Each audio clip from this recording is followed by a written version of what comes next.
All right. So let's do this. So you guys are gonna have 4 questions: one about title lines, one about arrays, one about outputs, and another one about recursion. Usually recursion is the hardest question for most students, so my best suggestion is to start with the other 3 questions first and then move on to recursion if you have time. So let's do this. Who remembers how a title line starts? Meaning, what are the key components of a title line? You need the result type, the function name, and the parameters. Excellent. So you have the return type, followed by, we're going to say f name for function name, and then parameters, whatever that may be. Good. So with part A, we're looking at average. Average returns the average of 3 numbers. So parameters, remember, they're separated by commas. So here I see I have 1 parameter, comma, a second parameter, comma, the third parameter.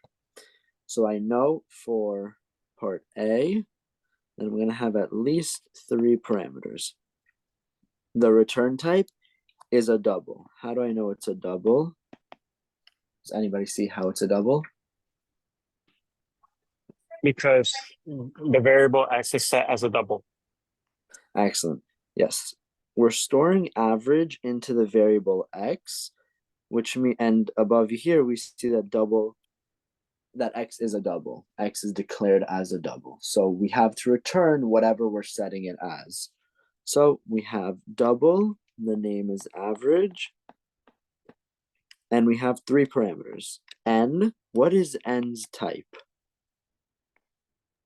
Integer. Good. Declared up here, n is an integer. So you have int, and you can call the parameters whatever you want. So we're going to say int a, int b, and then 14 is just a regular integer, so we say int c. And that's it for part A. For part B, I'm going to do that up here. We have print as our function, and all print does is it prints to the screen. So if you have, just as an aside really quickly, if you have something that swaps, prints, let me see, exchanges, these are all keywords for you guys to know that it's a void function. Meaning it doesn't return anything, it simply either does something or it prints to the screen. So swapping 2 numbers would just be you pass it by reference, and all you do is you swap it, you return nothing. It changes it automatically in the main function. So for B, we see it's print, so it's void, the name is print, and the parameters is, what is this? What is this first parameter? A string. A string. Excellent. So we're going to say string s, and the second parameter is x, which we said before is a double. So double b. Okay, great. Part C now. And they usually get harder as you go down with them. So part C is called best state. It's return type. So what is a return in this case? String and a double. It can only return one thing. A double. For best states over here. Oh, what was that? I didn't hear. Void. Not a void. Oh, wait, no. Wait. Sorry. Yes, it is a void. It is a void. We're printing to the screen. Yes. Good. It's a void. And then it takes in 2 things. It takes in states, which is a string array. And it also takes in an integer. So the way we do, then how do you know when to use a string function? So for example, if I think there's a question actually a little down with functions. If it asks you to return, it specifically says this function will return. I think the question was like, it'll return all odd if every single element in the array is odd, or it'll return not all odd if there's one even element in the array. That's how you would know if it's a string function, if it's a string return type function. Let me see if I can. Yeah, here it is. It's actually question 3. It's right here. So you see, it says it in the question. It returns a result of all odd. So that's a string return type, which we'll also touch upon that afterwards. But for now, I just want to make sure everybody gets the title line. Okay. Where can I find the recording? You can find it on the Learning Commons website. Okay. So let me continue. What numbers? This is problem 1. Okay. So we said, good. So who remembers how to write the parameter of an array? If an array is a parameter, how do you write that? You create, you have a name of the array and you type it with braces. Good. So you put the type of the array first. So we say string. We can call it whatever we want. I'm just going to shorten it to S for states, and then good, the brackets. Excellent. Just so you guys know, if you're passing in a 2D array, the way it works is you put the type, you put the name, you put one empty bracket for the rows, but the columns have to have a number. And that number has to be the same as whatever the amount of columns in the array is. How do you know that this one is an array for C? So we declare it over here as an array. It passes in states, and states over here is declared as an array of size 3. Yeah. Okay, perfect. Good. So string S, and then what else do we pass in? 3. So 3 is the size of the array, so we can say int size, or you can call it again whatever you want. It doesn't. There's no specific formula for what you call your variables. Okay. So far, so good. I have a question. Yeah. For the array that says string states, and then on the bracket is 3, right? Yep. New York corresponds to 0, New Jersey 1, and Connecticut 2, or does it go 1, 2, 3? 2. No, Okay. 0, 1, 2. You're right. Okay. So for part D, let's do that up here. Okay, part D. We have mystery. I was called on the mind. Okay, so we have if, and this is important. The if is important. Mystery, and we take in 2 parameters, right? Yeah, take in 2 parameters. Now, the if tells me what? What is the return type going to be for the if? Good. Bool. Somebody private message me. Yeah, good. Bool. Excellent. Because we're going to find out if it's true or if it's false. So bool, and then the function is called mystery. We have 2 parameters. What are their types?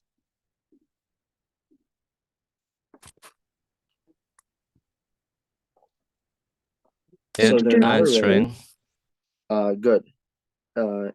Integer and string. Good. They're not arrays because I'm not passing in the entire array. I'm only passing in one element of the array. In this case, I'm passing in the 8, and I'm passing in New Jersey, NJ. So I'm only passing in one thing. So this would be int A string B. like that. Okay, perfect. And then the last one for E. How many parameters does E take? 1. 1. Excellent. We call the function E, and I'm going to zoom in a little bit here. We call the function E twice. We call it once in orange, I'm doing it. And then we call it a second time in purple. Okay, but good. Somebody said it was only called once. Now, let's look at the inner one, because both calls of E have to be the same. They have to have the same return type, and they have to have the same parameter type. So, what is the return type of E? What is E being stored in? Double. Double. A double. Excellent. Same thing as part A, being stored in a double. And we call this function E, and we said 1 parameter. What is this parameter type? Double. Double. Double. Excellent. Whatever. Yes, this recording is going to be found on the Learning Commons website. Okay, so does anybody have any questions about title lines or want me to go over some specific question that they've seen beforehand?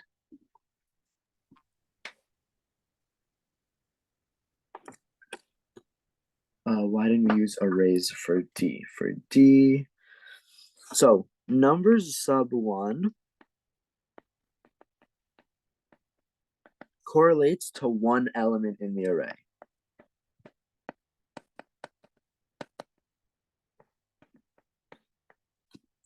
So this is 0, 1, 2, 3. Numbers sub 1 correlates to this, put in a darker box, to that specific element. Okay, perfect. The number parameter is also an integer in this problem. Which problem are you talking about?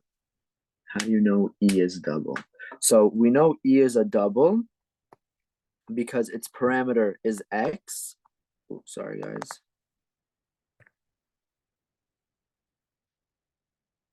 Okay, we know E is a double because its parameter over here is X, and X was declared as a double up here. So we know that this parameter is a double.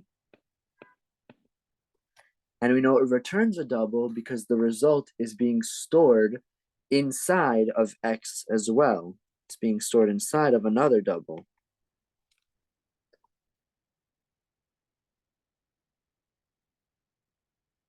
Does that make sense? Okay, perfect. Okay, so do you guys feel confident with title lines, or do you want to do one more example?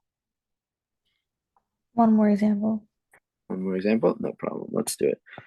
I think problem. Can you find something with 2D arrays, please? With 2D arrays? Sure. Let me see if I Yeah. can. Title lines with 2D arrays. Give me 1 sec. I have to scroll through this. Or if you guys know a problem that has one with 2D arrays, we can definitely go over it. No, these are also 1D arrays.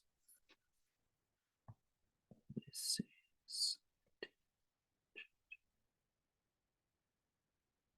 It looks like most of them are 1D arrays. Give me 1 sec. Let me see if somebody put something in the chat. I'll give you problem 25. Let me take a look. 23, 24, 25. Yep, you're right. Problem 25 does. Okay, great. Let me X out all of these answers. Okay, fine. So somebody just asked me really quickly to go over a 2D array, and I will.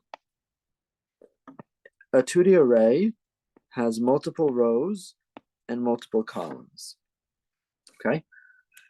Now it's 2-dimensional. Before you just saw it as 1 row with many columns. So we really disregarded the row aspect, and this number was just the amount of columns we had before. Now, the way we do it is we put the rows, followed by the columns. So in this case, I have rows, column 0, column 1. So there are 2 columns here. and I have rows 0 through 3, so 4 columns there. And I can name this states, whatever I want to say, states. So this would be states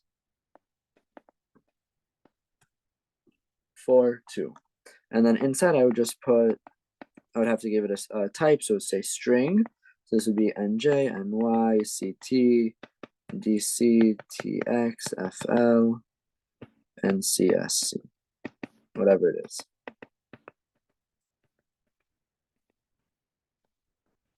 Okay, that's what a 2D array is. And again, if you want to find a specific spot within this array, you first put the row position. So say I want to find DC, I would put 2, and then I would say row 2, column 1. So I go to row 2, this is column 0, and here would be column 1. So I found DC. Okay, I hope that answers the question. Okay, perfect, great. Let's do this now. So problem 25, we have a 2D array called array, an integer array called data, and then we have the first one. So, okay, fine. Char 0, so it prints out Q. Okay, we call it char 0. Are you guys able to see that? No, I'll do it above it. Yes. Okay, we call it char 0. How many parameters does it take in? As one parameter. 1 parameter. And what's that parameter's type? A string. School is a string. Good.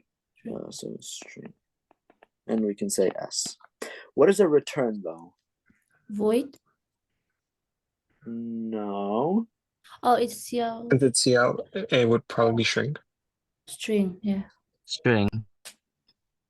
So you guys are technically not wrong. It could it print out char? a string. Yeah, it's a char. Because it's only 1 letter. But char is classified under string, but string is not classified under char. So if you put string, you could argue that it is correct. Because technically Q is a string, but it's more specifically a character. So it's char. And good. So you guys pointed out, if it says a C out, it cannot be void. So we automatically know that randomize is void. And again, that just does something like swapping, it returns nothing. So good. We know this one's void, so I'm just going to put it there. But awesome. Okay. B. Sum first column. Oh, also just a side note. Some of these, the names for the functions will tell you what the function actually does. So char 0 will give you the character at the 0th position. So in this case, it would be the Q, because that's 0. Sum first column. So this is probably adding up all the elements in the first column. So if these were numbers, if NJ, SC, NC, or FL were numbers, say 1, 2, 3, 4, it's going to add up all these numbers to give me 10. So in this case, we call it sum first column. It takes in how many parameters?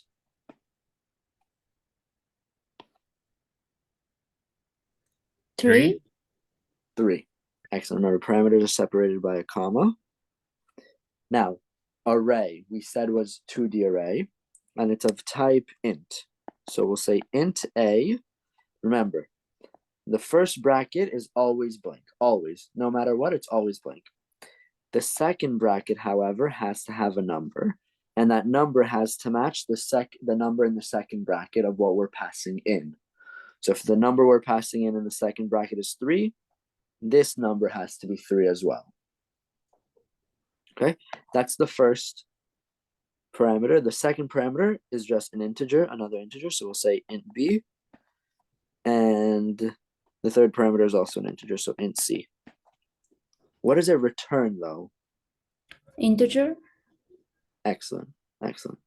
Turns an integer, and they tell you, they actually tell you the sum of the first column, -1 and 3, added up is 2, so good. They return an integer.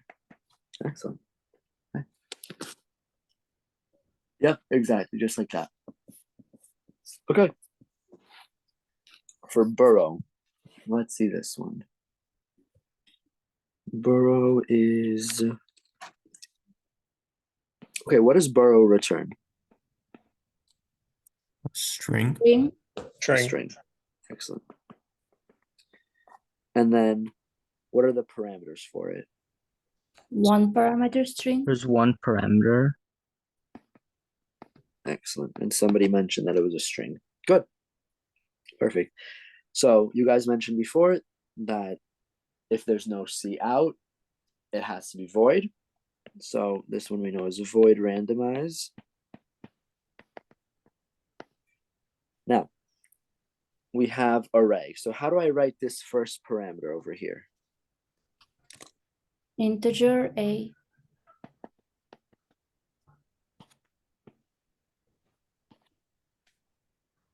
Would it be int A? Good. Just int A, or do we need something else? And then Well- open box and then another box with a 3 in it. Perfect. Good. Mhm. And then just int B, int C. Good. Okay, and this is really the same as part B. So if you see that you get one that's B or D's parameters are different, go back and take a look because they're exactly the same. So your answers have to be exactly the same. Besides for the variable names, those can be different. Okay, and then the last one, round up.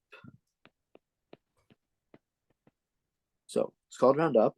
How many parameters does it take though? 1. One. One. Excellent. Good. There's no comma separating any of these words, meaning there's only one parameter. Okay, and you can have a parameter, just as a side note, you can have a parameter as let's just say array, and I'm gonna make this a little complicated, but array, and then the first one you say like 1 mod 3, and here 2 mod 7, comma whatever it is. Okay, this is still all one parameter. This would be 1 and this would be 2, and whatever 1 comma 2 is what you would get. Okay, good. So that's one parameter you guys said. What's the type? Double. Int? Good. So why would it be int or why would it be double? I would say int because it says print 1. Print 1. Okay, fine. I would But say look int. more so on the line of the code. Who else said Okay, int? I see it says double. Exactly. Data is also an integer, but that doesn't matter because we typecast it as a double. We change how it's supposed to be. So good. And this one would be double, and we can call it again whatever we want. It returns, Integer. however, an integer. Excellent. So if you were looking at the print 1, one sec. Actually, does it return integer? I think it would return a double. Let me think about this one for a sec. Because if you're dividing a double and a double, you should get. No, I think it Okay. returns int because Oh, because we're rounding up. That's why. Yeah. Okay. Yeah, we're rounding up. Never mind. So no double. Fine. Okay, good. So title lines are good. Yes. Perfect. Okay. Let's do a code output question. Does this one work? Let's see. So you have a function, pass by reference. Yeah, this one should work. Okay. So what does this symbol mean? Can somebody tell me what that one means? That symbol means? By reference. Excellent. Pass by reference. Now, can somebody explain what pass by reference does? Well, when it's referring to the variable inside the main function, it leads to a change within that variable, like its value.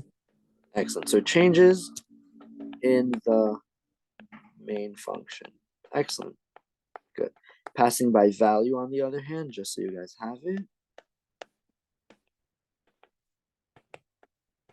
does not change in the main function. Excuse me. You're doing outputs, right? Yeah, these are output questions now. Excuse me. Could you redraw the symbol? I can't see it too well. Yeah, the symbol is this. Oh, so it's just and symbol. Okay, thank you. Yeah, the ampersand, the and symbol. Yep. Can I know like also the symbol of the pass by value? Is it like also like what does it look like? So pass by value doesn't have a symbol. So this X over here is pass by value because it doesn't have a symbol. I see. But this ampersand, the and symbol in front of a variable, means pass by reference, which means permanently change it in the main function.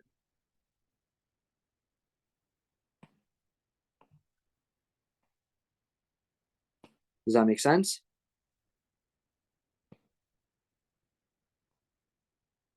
Okay, so let's go through the first one. What's the output for line A? So I take A, B, and divide it by AC. So let's plug in values for B. B is 5, C is 2. One. Wait. Never mind. Are you sure? Yeah, I was just gonna yell out the answer. Oh, okay. Give me 1 sec. So 0, 1, 2, 3, 4, 5. And so A sub 5 is 9. 9 divided by A sub 2 is, which is 4. 9 divided by 4, integer division, because that's our Just be 2. type here. Excellent. 2. Good.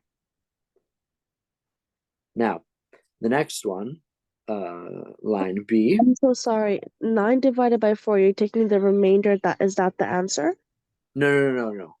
Here, this would be 2.25. But with integer division, we only take the whole number. Oh, okay. Okay, for line B. Line B says function. So I'm just going to write it down really quickly. Function of A mod B, which is A mod 5. Sorry, not mod. A sub 5, position 5, which is 9. And then 9 again. Okay, so that's what we're passing in. Because A sub B equals A sub 5, which equals 9. And that's what I'm plugging in there. So let's go to our function. We say if X, if the first parameter equals the second parameter, we print out the second parameter. Isn't the answer just Y? 9. 9, good. But is it only 9? No, because it says return X. 9, 9. Good. So C out does not get us out of the function. C out just means print out to the screen. In order to return back to the main function, we have to see this word called return. Okay. Or it has to be false in some sense. But good. So we did this first line. This one is false because they're equal. And so once it does one if, it automatically skips to the last line, and good. Somebody said return X, so another 9. So we really return 99. If there is a return 0, we are not gonna return anything, right? In a function? Yeah. I think in a function, if it says return 0, you actually return the number 0. 0. Yeah, it would have to be returned and then just a semicolon. Right. If you put return and then a semicolon, that just leaves the function. Exactly. Good. Okay. So line C. We have, what is this one? We have a for loop now where we start at 3 and go up until including 5. Okay. So we have, I'm just going to put F for function. F of 3 and C is 2. So 3 comma 2. Okay. let's see what this one does. So let me erase this. Good. So if they're equal, print y. They're not equal. Is the first parameter greater than the second? Yes. So we increase the second parameter. So now the second parameter becomes a 3. And now, because this is passed by reference over here for the second parameter, I go back into the main function and I change this to a 3 as well. I y++ it. That's what pass by reference means. So now I have 3, 3 in the first and second parameter, and I return x. So that's 3. Okay, so far so good. Yeah. Good. Am I done, or do I have more to continue? More to continue. Perfect.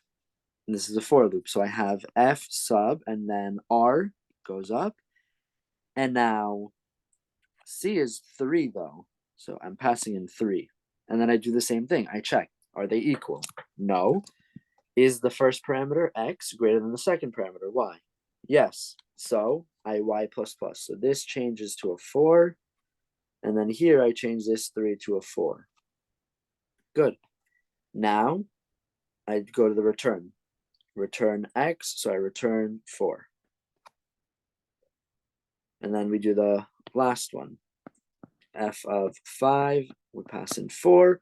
They're not equal to each other, but this second one passes true where the first parameter is greater than the second. Change that to a 5. Have to change it also here to a 5. And then I return x. So 3, 4, 5 should be your answer. Wait, why did r increase? R increased because this is a for loop, and that's what it does. We increment or decrement in a for loop. How did you know the function initially started at 3, 2? So they tell us over here, function RC, okay? So C initially, before I changed everything over here where I'm pointing that little arrow, started as a 2. R initially, they told us they initialized it in the for loop, started out as a 3. So that's how I knew that the function started as 3, 2. Wait, so the y++, you just add 1 to it every time? Yes, y++ means y equals y plus 1. So it says, whatever the current value of y is, which in that case was 2, add 1 to it, and that's the new value of y. It's not like how we do it in math, which is a little weird, but now y equals 3, essentially. So whatever the value of y is, add 1 to it, and permanently change it because we're passing by reference. Question. So, let's say in the function, the y++ was x++. Let's just for say, it wouldn't change the value in the main function, but would we still return the value? Yeah, so you would definitely return the value within the function. So say it was x++, and we start out as 3. Yeah. We start out at 3. So this would really return 4, 5, 6 if we did that. But x over here would still be, x over here would still be whatever the for loop tells us. We're not changing that value. Got it. Thank you. No problem. I have a question. Yes. So I'm just curious. So so with the line which has the else function yx, would it just reverse the order of the coordinates? So let's say we use 4, 3, would it be 3, 4? You're saying if it did that? Yeah, correct. So if it did that, it depends on whatever you pass in from here. So y, it would still be 3, 2, just y would be the 3 and x would be the 2 now. And if they say, let me erase this. If they say y++, then we're really changing this to a 4 and not this to a 3, and not the 2 to a 3. Oh, okay. But When does that like happen? Like when in particularly this problem? It doesn't happen in this problem because they didn't change it like that. But there are examples. I know there are examples of this. Give me one sec. I'll tell you which number because my final for 111 had it where they'll pass in. So and this is a little cruel of them, but they'll pass in, for example, in the main function, say, give me one sec. In the main function, they'll say this. They'll say int x equals 4, y equals 3. They'll pass in f of x comma y. And then in the function f, they'll say int y int x. So it really, when you pass it in, you're passing in f of 4 comma 3. And that's really what's going to be there. But what trips up a lot of the kids is that this is y first, and this is x first, and this is x second, and this is y second. But it doesn't matter. Think of it as numbers only. It doesn't matter what the letters are because you can name the variables whatever you want. Does that make sense? Yeah. Okay. Let me find a question like that for you guys. Because I remember I saw them on this test.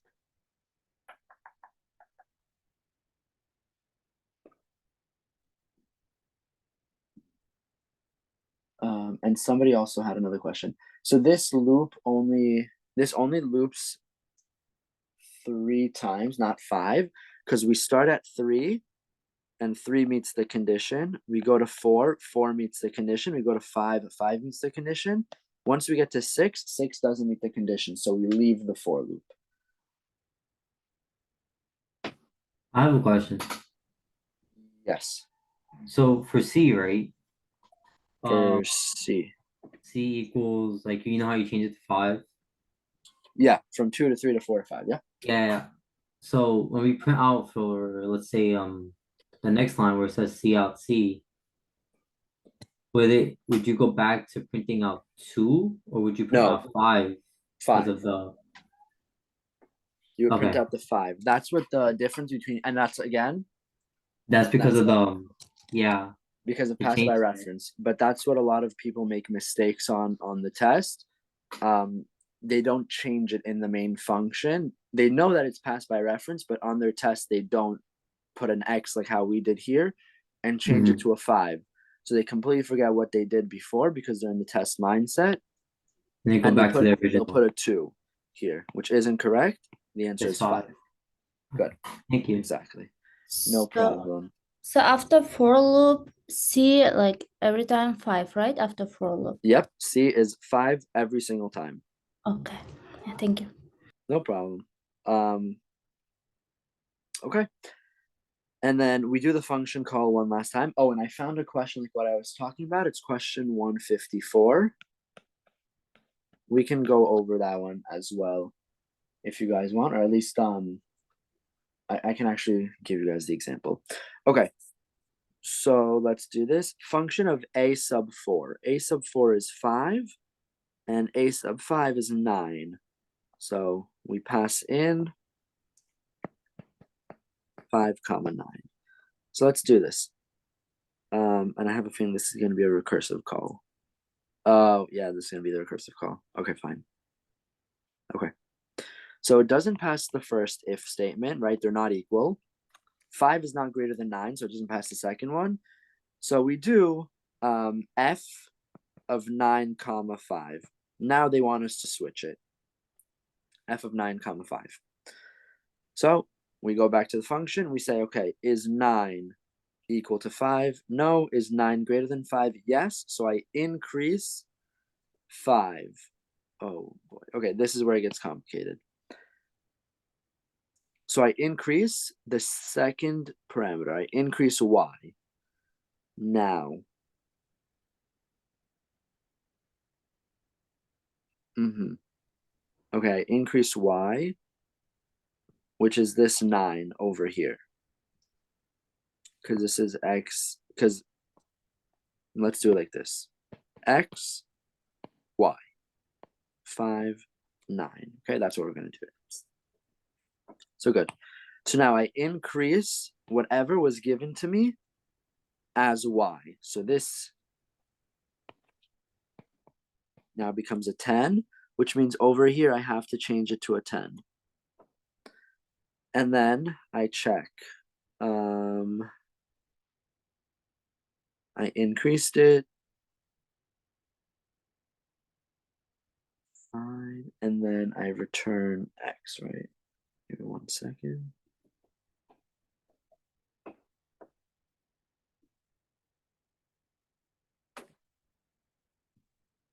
Yeah.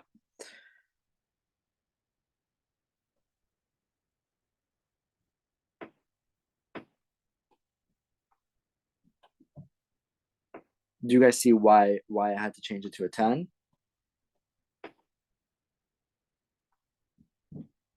Yeah. Okay. Yeah, because of the y plus plus. So I changed it to a 10, and then we pass this else statement. So I leave the if else block and I go to return.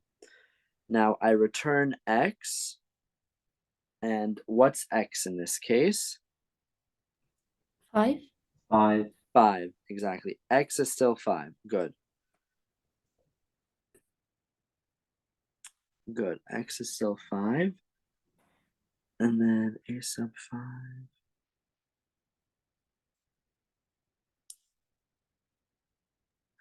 And then Hello. I have a question. Yeah. Should it not be so after you input 5 9, right? And go to the function, 5 is not greater than 9. So you add, oh wait. Oh no, never mind. I'm sorry. I just realized it. Thank you. No problem. Give me 1 sec. This is 9. Y plus plus. So Y is now the first one. Did I make a mistake? Hold on. Y is now the first one. Over here. So that would be 10 is greater than 5. No, meaning If you switch y and x, right? right. So now it's 9 and 5. And Y is my second parameter in this case. Meaning in the original title line. So whenever I say Y plus plus, I have to change whatever's in the second parameter. Why we change it? Because it's passed by reference. No, I mean why we change it X and Y. Oh, that's how the question came. They wanted us to change the positions of Y and X. So in this case, this 5 really is a 6. I made a mistake before. This 5 is really a 6. And it would be, it's not, right? It doesn't change. Yeah, because it's in the first position. It doesn't change. Okay. So then we really just print out the 9 again. That one was a little harder. I can give you guys question 154 also. You guys want to do that one? Let me find it again.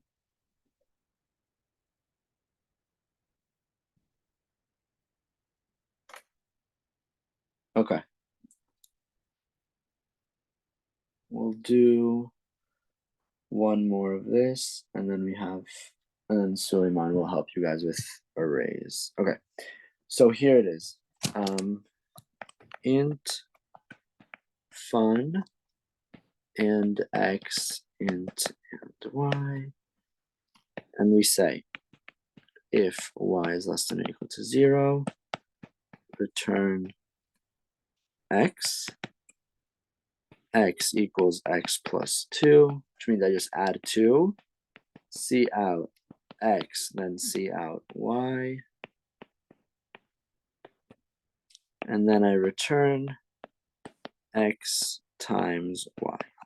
Okay, that's what the function does. The main function says this. What happened? It is 154. This is question 154, yes. the main function establishes that x is 5, y is -1, and this is line A. We're going to do line A first. Function of x comma y. Okay, so let's do this. So I pass in 5 and -1. So I pass in 5 and -1. And I check. If y is less than or equal to 0, return x. So it is. I return x. I return 5. Okay? That one was pretty simple. Agreed? So return 5 and we're not gonna go the others like x equals. No, so once we get to a return is like our escape. We leave the entire and go back to main. That's what return means. Okay, thank you. Okay, no problem. So that was our first function call. Next function call, we say fun of y comma x. Okay, so y is -1, x is 5. Okay, so now pretend like this line doesn't exist anymore. Just pretend for a second, because that's what because then it's going to mix you guys up, mix you up on the test, especially when you're stressed. So we're going to look at this. Is y less than or equal to 0? In this case, it's not. It's 5. So we skip this line over here. We skip it. We go to the next one. X equals x plus 2. So what does x equal now? X equals 1, positive 1. So now I have to go back into the main function and change wherever it was -1, I have to change it to +1 now. Now, I see out x and I see out y. So x is 1. Give me a sec.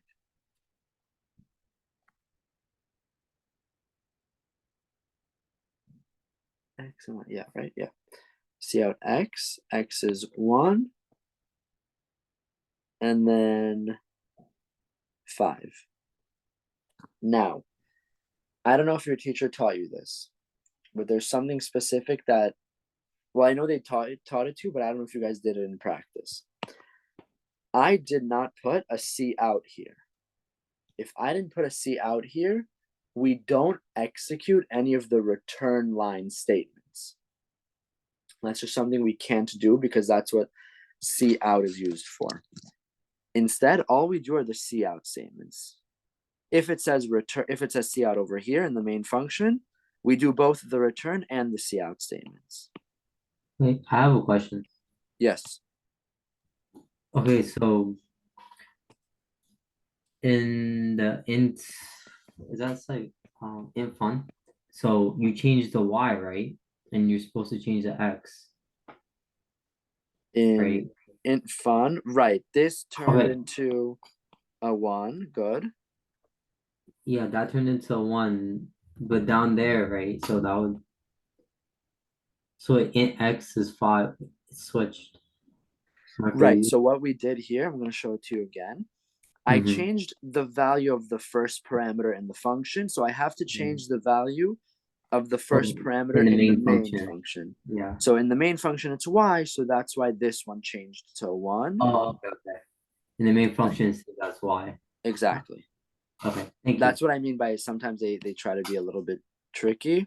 Yeah, it was throwing me off. I was like, it's supposed to be like 7. Yeah, exactly.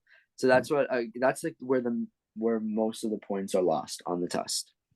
That's good to know. Thank you. Okay, let's do another one, another line of this. So fun of x comma y. So x in this case is 5. Y in this case now is 1. So we see this line is not true. Y is not less than or equal to 0. So I add x is now 7. And I have to change it in the main function as well because it's passed by reference. So wherever my first one is, so this one turns into a 7 now. Good. Then I print out x and y. So this one should really be 71.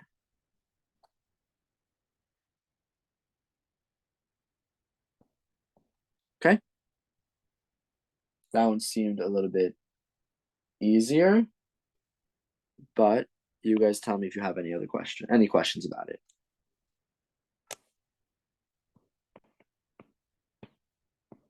Remember, we don't do the return line.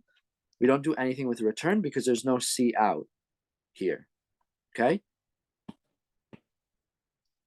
Okay. So let's do the next one. Let me erase all of these. So we now have X and Y and X going in. So Y is 1 and X is 7. Let's see. Y is not less than or equal to 0. 7 is greater than. So I add 2 to X. X is 3 now. So I have to change this to 3, and whatever was a 1 I have to change to 3. So Y is now 3. X is now 7. So it's still 7. And so we return out X and Y, so 37. Did somebody have a question? I had a question, but you answered it. Oh, okay. Thank you. Great. Now we do the last one. Now it's important because I'm going to put a C out in front of it. So C out, fun of X comma Y. And okay. So now this over here, let me erase these.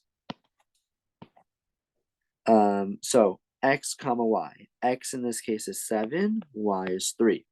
Good. So Y is not less than 0. I add values to X, so this becomes a 9.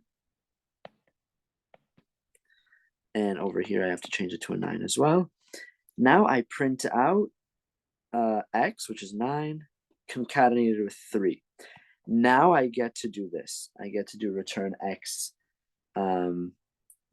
times Y, which is 27. Now notice I didn't put them on the same line because I did put an endl there. Okay? If you put them on the same line, you'll probably lose 1 point for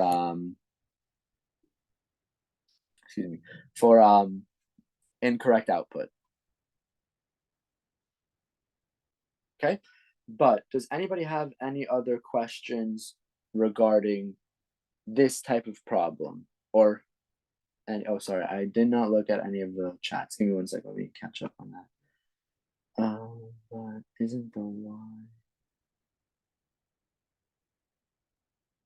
5 and 9? So thank you, Sulaiman. Well, yeah, recorded. Yes, it's gonna be on the Learning Commons website.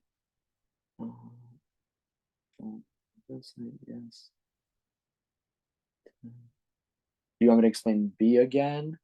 Can we do? Yeah, recursion and arrays is up next with Sulaiman. B, I'm assuming, is this one, the 1, 5. Yeah, so the way I would do it is look at the numbers. Don't look at X or Y, look at the numbers. So here it says, I'm just gonna, all of these are the same now. Here it says X plus 2, so X equals 9. Wherever you saw a 7, replace it with a 9. So I saw a 7 here, I replaced it with a 9. That's how I did it on my test. I got you. That's how I did on my test, and it ended up helping me really well with the output questions. So just don't focus on the variables too much, their names rather. Focus specifically on the associated number. So if you see a 7, replace all 7s with 9s in the problem. I have one question. It's not related to this. Yeah. So let's say I have mod on my test, right? It tells me like find like the mod of a number. Like the remainder. How would I do that? Like what would be the best way to find mod? So the way it works is say somebody gives you like 7 mod 2. Yeah. So you really do this. You do how many, you ask yourself, how many times does 2 go into 7? You really just do 7 divided by 2, right? The way I remember is the first number gets the house, the second number stands outside. So 2 goes into 7 3 times, and then with a remainder of 1. And if you know long division, 3 times 2 is 6. Subtract, and this is our remainder. So 7 mod 2 would be 1. I got it. Thank you. I appreciate it. No problem. Okay, so if that's it for me, Sulaiman, let me stop sharing. All right, and Sulaiman's gonna take over now. Sounds good. Alrighty, hello everybody. How's everyone doing? How's everyone doing? You all pumped for this exam? Yeah. Yeah. I love the enthusiasm. All right. Guys, you are not cooked. None of you are cooked. Trust me. Yeah. Thank you for the Thanks for the encouragement. You're all good. You're all good. So I think some of you guys had questions in the chat. Does anyone have any specific questions that they want to go over? Let me try my screen. Did you go over 52? It's a recursion problem. 52. Noted. Okay. Can you guys share? Bleh, I can't speak. Can you guys see my screen? 52, 58. Yeah. Okay. Pardon my English, guys. Sometimes I forget how to speak. So Okay. 52, I think 58, you said. Let me just. Oh my goodness me. Why is that? Oh, okay. Oh, 52. 52. I think I already underlined 58. 57, 58. Okay. 52. All right. If you guys have any questions, feel free to either unmute and say it in your mic, or Monta's gonna give a right placement. I heard someone say we have to write everything from scratch. From functions, I think you just gotta write the function. I'm not sure about the other ones. When I took CS111, I think, yeah, for us we had to write functions from scratch. So it should be fun. But yeah, if anyone has any questions, feel free to say it in the chat, or you can unmute your mic. And yeah, but don't startle me. I don't want to like randomly unmute and startle me, guys. It's been a long day. Anyways, so write a function called interlace digits that uses 2 positive integer parameters with the same number of digits and returns an integer that begins with the first digit of the first parameter, then uses the first digit of the second parameter, yada, yada, yada, and so on until all digits are used. If a negative parameter is given, or if parameters are with unequal numbers of digits are given, your function can return any result of your choosing. Excessively long solutions that use more than 10 lines of code may lose points. Okay, so they're giving us an example. So if you have 1, 2, it prints 12. 117, 302, it prints 1, 3, 1. Okay. This prints this. Okay. Find a place to write my code.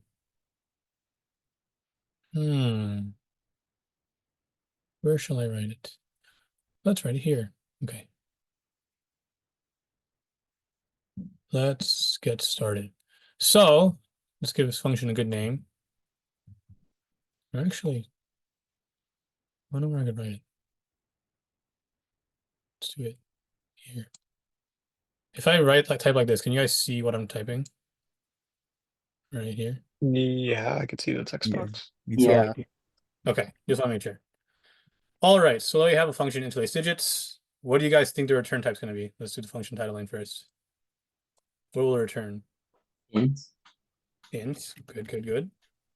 Because see here how it says print 12, print the number, it always prints an int.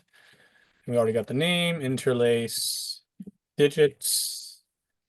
And we know that the 2 parameters are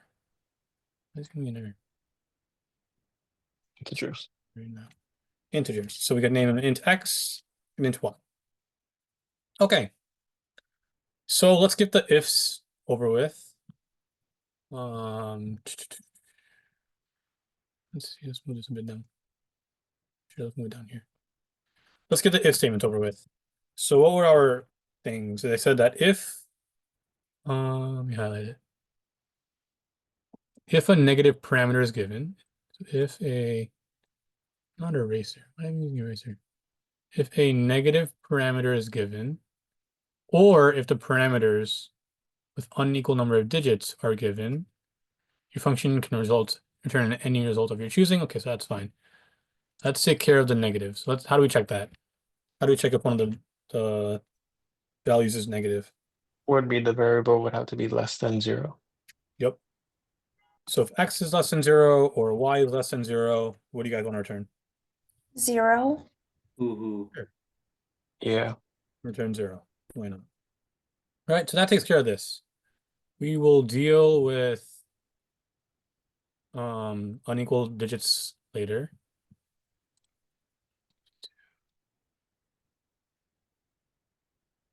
I'm just pulling the answer here as well. Okay. Wow, this is gonna be weird. Okay, fine. So let's think about how we would do this recursively. Let's take an example from here, like say 117 and 302. So we got 117, 302. So assuming we follow the code that's given, I'm thinking we would take, first digit of the first parameter. So we take the first digit of this, right? And then we take the first digit of this. And then we take this. And this, right? And we would go on.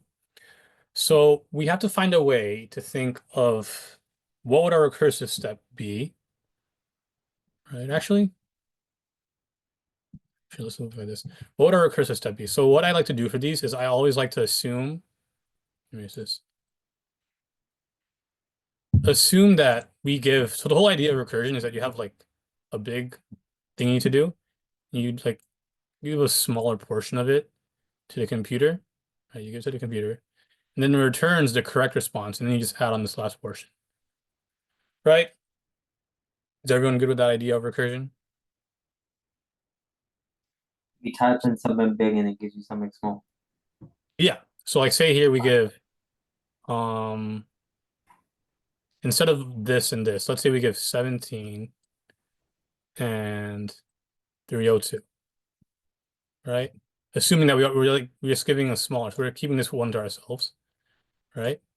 So we're giving this and this. So then the next time is going to give 302. And then we're assuming that when we pass this into the function, it's going to return what we want. So 3, 1, 0, 7, 3, 1, 0, 7, 2. Right? So it gives this portion of the code. Right? And then what do we have to do? We just have to add on this last portion. Or actually, we could think about this in reverse. Because the reason why I'm saying that, because I believe you guys know how to take the last digit from a number, right? Divided by Like take 10. it away or to like present the last digit. Or just in general, if you want, if you want the last digit, Divided by 10. well, divide by 10 removes it. Modular? Like It would be mod. modulus 10. Divided by 10. Yeah. Mod 10. How does that help us? It's a tricky one.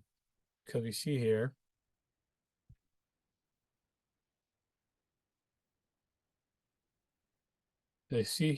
instead of taking the first digit from both of these, what we could do is take the last digit, because it's much easier to take the last digit of a number than it is to take the first digit. So what we could do, instead of going like this, we could say, take the last digit, take the last digit of this.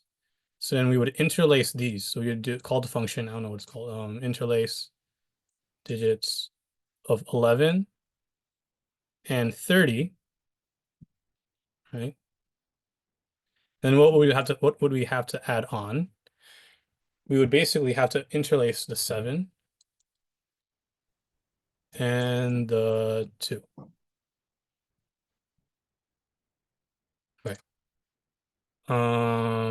Let's see. So we know that 1, 1, 3, 0, that's going to give us 1, 3, 1, 0, right?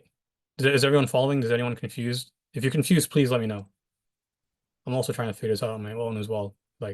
So if you're confused, speak up or hold your silence. Wait, so Waiting.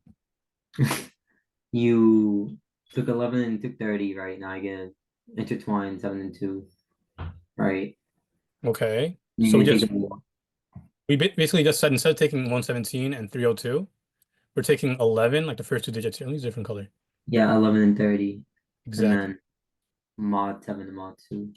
Right. The mod 10, the 7 and the 2 are the last digits of these respective numbers, right? Well, now we have to add on. We assume that the function, when we call this recursive function right here, it'll give us this, which matches the first off. So okay, that makes exactly. life a lot easier. Wait. I have a question. I have an answer. So you're basically saying that as the recursion happens, you're basically adding the one parameter and second parameter together. As the recursion happens, like you go from, since you're starting from 7 and 2, Mm-hmm. and you go to Remember, 1 and 0, and then you're adding those 7 and 2 back. That's what's happening? Yes. We basically take out the 7 and 2 for now. Right? That's the 7 and 2 is like this little portion right here. So we take that off, and then we give this portion to the computer, and we're like, complete that, give it back to me, which is this right here. Right? And now we assume the computer gives us the correct response. Right? Which in that case, we just say, oh, now we have the 7 and 2, we have to put them back on to our answer. So now we would have to put them in the order we need. So what do? We have to put 7, then 2, right? Is everyone okay with that? Anyone have any questions? So you split the numbers into like 3 separate parts. Mm-hmm. I got it. One second, let me just, are you guys, I feel like, is everyone good? I could go over this one more time if you guys want. Does everyone want Yeah, like, could you wait. repeat? Sorry, what was that? I have a question. So you're What's that? adding 7 plus 2, or are you multiplying 7 times 10 plus 2? There you go. That's basically what we're doing, like you just said. 7 times 10 plus 2. There you go. Yeah, that's the last portion. Does anyone want me to go over this one more time? Yes. No, did you just repeat the last step? Yeah, how you get I'll- the 7 times 10 plus 2? I'll do you guys one better. I'll repeat the entire thing. All right. All right. This is why I hate recursion. I mean, okay, it's useful. It's very useful later on into your CS careers, but I hate these questions. They over exaggerate it. Okay. Let's go over this one more time. Okay. So we're given two numbers, right? And remember, we already took care of the case that if any of them are less than 0 or negative, we just return 0. But the idea is we're given two numbers, same length, positive. We have to basically interlace their digits. So we would go, in this example, 117 and 302. We go 1, then 3, then 1, then 0, then 7, then 2. Right? And this is our answer. Right? But the idea of recursion is instead of doing all of this in like, say, one loop or something like that, we take the question or take the problem, we chop off a part of it, right? And then this smaller portion, we ask the computer to do it. We give it as like a task for the computer. The computer right here, right? And the computer's going to return it to us. And we're assuming the computer returns a correct response, which in that case, we just take whatever we took off originally, we just put it back on. So here, is everyone good with that? Like the whole, why are we doing this? Mm-hmm. Okay. So the idea of recursion is just how do we do that task of breaking it off and putting it back on? Well, here we see we could either do it two ways. We could either take the first digits of the numbers, which is actually pretty hard, and we don't want to do that because it's going to take a loop, and if you're going to end up using a loop just to get the first digit, then why not just use a loop for the entire thing? But instead, we thought, let's just use the last digits, right? These are the portions that we're going to take off, right? Is everyone good with that? Okay. Which in that case, if we see, we just pass in these 11 and 30, right? This is the portion that's given to the computer, right? And we're assuming that whatever we're going to get back, it's going to be correct, i.e. we're going to get this portion right here. So we're going to get 1, 3, 1, 0. Okay. Is everyone good with that so far? We're not doing any code right now. We're just trying to plan it out. Is everyone good with that? Yeah. Okay. Once we have this portion, right? I think who mentioned it? I forgot their name, but I think Rohan mentioned it. Once we have this portion, we need to reattach the 7 and the 2, right?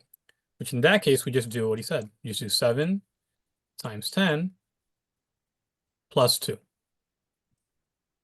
Okay? Is everyone good with that? But the reason why we do times 10 is to have like the extra 0 spot and then add in the rest. Exactly. Because it's not, if you just do 7 plus 2, it's just going to add on a 9 at the end. It's going to add on Right. 9, but we want to add on 72. That's why we do 7 times 10 plus 2. Okay. All right. So we could do that in the code. So let's do that. I'm just gonna make a quick change here. I'm just gonna add if they're less than or equal to 0. Just return 0. Because, or actually, just check X. Because if one of the digits are negative, we don't really need to care about Y. So this is gonna have this. So now, I forgot. People are talking in the chat. That exists. Have title lines been covered yet? Yes. What kind of questions will be on this test? These types of questions. Can you go over it step by step for the answer? I am doing that right now. Have title line. Okay. Like I said, if anyone has any other questions, we could go over after this one, or maybe near the end, we'll track back. Let's do this. So we got if x is less than or equal to 0, return 0. Okay. What do we need? Let's first get the last digits. Let's say int last. And once again, you don't need to do it this way. There's an easier way to do it. I mean, not easier. There are different ways of coding this. This is just like how I would do it. I like having it all like line by line. What happens if x is more than 0 but y is less than or equal to 0?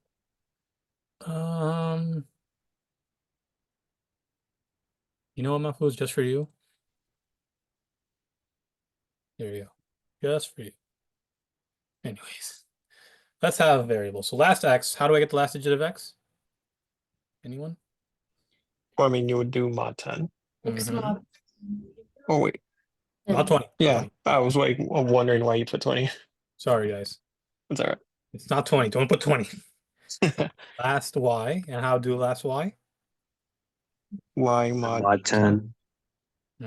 Same thing. So now we have what we want. So remember, this x is this. So this is right here. And the y is this. Right there. Okie dokie. So now what do we got to do? We have to call the recursive function. So we call the return, right? Because we're returning an integer. So this is what we're gonna, or actually, yeah, let's do it like this. So interlace digits, right? Let's leave that the inside blank for now. What do we do with the 7 and the 10? What do we do with them? How do I code this into code? Anyone? Last x times set 10 plus last y. Times 10 plus last y. Okay. So now we're almost there. We just need to know what's inside. What was that? Yeah, where it says last times. Yeah. Thank you, guys. Thank you. Did I make any other mistakes? Doesn't Seems good. We're good. All right. So yeah, what do I pass in for the parameters of the recursive call? You put 11 and 30. No. Well, that's for this example. Okay, put 11 and 30. But how do I get 11 and 30 from 117 to 302? I remember. You're right. I want to go 117 and 302 to 30. Last x. Well, then it would be divided by 10. But what divided by 10? Last x. If you really want, remember here, would you like mod 100 or? Well, you won't want to do mod 100 because here in this example specifically, it's just 3-digit numbers. Whereas like if you did mod 100, like basically if you did mod 100, it wouldn't work for every example type, right? Like what if I give you 2 5-digit numbers? Then mod 100 wouldn't work there. Yeah. Here, we just want to chop off the last digit. We don't want the last digits. If I give you any number, right? Let's say this is equal to a series of digits. How do I remove the last one? Divided by 10. Divide by 10, right? And remember here, this is just x. These are what we pass. So we do x divided by 10, comma, y divided by 10. Admit. Also, if anyone has to leave early, one sec. I gotta do this, otherwise I'm not gonna get paid. Give me a second. No, wait, hold on, people. Wait. Feedback form. Very important. Maybe I The should. feedback form? I don't see it in the chat. You will now. There it is. Okay. But yeah, before you guys leave, if you have to leave early or you eventually do leave, please fill it out. Just so that I know, so me and Roy know, like maybe for next time. I think we're gonna have one more for the final. What we could do better, what we could change. It could be a bit funnier. I don't know. Feedback is always welcome. I'm gonna keep the chat open so that I see what you guys write because I don't have anyone else in the chat watching. That is a good job. So we'll do that. Okay. Is everyone good with this portion here? Ignore me talking to myself. Is everyone good with this? Anyone have any questions about this? So that will remove the 7 and 2. Yes, Okay. exactly. Wait, I have one question. So the base case is the first condition for the questions. Mm-hmm. So we don't have to write extra base case. I mean extra base case for the recursion, right? No, we don't really need to. Okay, thank you. Mm-hmm. What about we have instead of integers string? Are you talking about this? Your question isn't questioning. No That offense. wouldn't work because we are supposed to return numbers. For this question, we return integers. Yeah, so when the string wouldn't work. Exactly. What's your name? Admin. I think they're asking like, what if we had a question that was asking for the same thing, but Oh, with yeah, so these are strings. yeah. Great question. Did she teach you? You're not gonna that no, that's overkill. That's like 200 level stuff. If you want to know, if you really want to know, one sec. There's like methods in C++. C++ string to integer. Just use a method right there. Right? There's a like you just use the method to convert the string to an integer. Or yeah, that works. Concatenation of strings. But like here, the reason why they wouldn't ask that, like these have to be integers for your case, is because it's gonna be overcomplicated. You're gonna have to convert the string to an integer, complete the calculation, and convert it back to the string. It's gonna be, yeah. I wouldn't worry about that. Is everyone okay? Can you Anyone have any do other another questions? Someone's fine. recursion example? I heard two voices. I didn't understand either one of them. Well, Oh, my bad. no worries. Oh, can you do another recursion example? Can I do another recursion example? Yes. I think someone wants to do 58. Do you have a specific recursion example that you want to pull up while I do 58? Oh no, your choice after 58. Sure. Okay. 58. Was one person who really want to do this question? Let's do it. C++ program. Java is so much better. I love Java. Before you start the next question, I just wanted to point out that the answer key for the previous question you did looks a little different from what your answer is. This one? Yeah. Yeah. Well, someone already said it. Like the return times 100 Oh yeah. part. Sorry. I'm sorry. Forgot that. We have to multiply this by 100 because okay. Nice. That's not my bad. Thank you for pointing that out. Because if we just do plus without the 100, this would basically add on 72 plus 1310, which would give us 1382. Well, we don't want that. We want to add it on at the last two, so we have to make space for it. Great point out. Thank you. That would not have been good. 100 times. There you go. Now it works good. Because with basically the idea of the times 100 is that it adds like the extra two spaces. So I could Mhm. have one. Sorry, Gio. You said you mentioned you had a question. No, I was just saying, yeah. Yeah, so we have the 1310. You have to pad on two spaces, and then we add 72. Okay. Good catch. Good catch. Why did you put x divided by 10, y divided by 10 in the parentheses again? Because here, remember, this is a recursive call. We want to do a smaller case. If we just put in interlace digits x comma y, that would basically defeat the whole purpose, right? This would be an infinite loop. So we always want to pass in something smaller. Instead of just original x and original y, we instead pass in x divided by 10 and y divided by 10, because that lowers the amount of digits. That basically chops off the last digits here. Then we pass in 11 and 30. Okay. Okay. Why multiply by 100? Because Philip, see here, if we didn't multiply by 100, this would just straight up add 1310 plus 72, like directly, right? But remember, we see here, we want to put the 72 at the very last. So we need to make two spaces after the 1310. This times 100, this basically makes it like 1310 00. Then we add plus 72. This will give us 131072. Okay. Okay. Yes, please point out any mistakes I do. It's been a while since I touched C++. I hate this language. But anyways, 58. Okay. Could I have streamed void up? So we take in a 2D array. Got its rows, got its columns. Loop through. This is weird. Okay, anyways.